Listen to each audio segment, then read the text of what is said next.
Hello, ako si Rafaela David mula sa Akbayan Party, gayon din co-organizer ng Trillion Peso March. Andito tayo ngayon, ongoing ang programa at tuloy-tuloy ang ating kantahan at ang mga mensahe mula sa iba't ibang sektor para iparinig sa ating pamahalaan ng klaro ang mensahe ng taong bayan. Ilantad ang katotohanan, no cover-ups, walang sacred cow, dapat lahat ng sangkot ay maimbestigahan. Ibalik ang pera ng bayan kasi para sa atin yan at gayon din ikulong yung mga sangkot, panagutin lahat ng kurakot.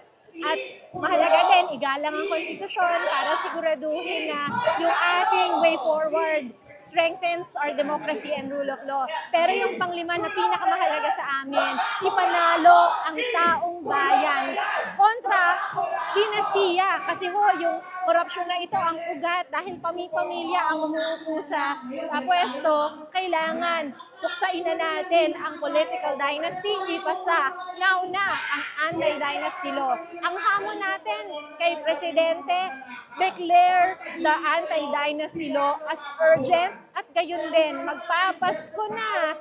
Wala pa ring big fish na nakukulong.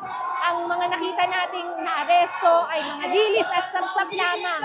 Kaya ang ating panawagan, sana naman bago tayo magpasko, siguraduhin ang regalo sa ating mamamayan, hustisya, pananagutan, makulong sana ang mga big fishes. Kasi kung hindi, ay this government will only prove to the people na hindi siya seryoso sa pagpapanagot. Kaya sana makinig ang ating pamahalaan, i-declare urgent the anti-dynasty law at gayon din siguraduhin na may makulong na malalaking isda, hindi ilang dilis lamang.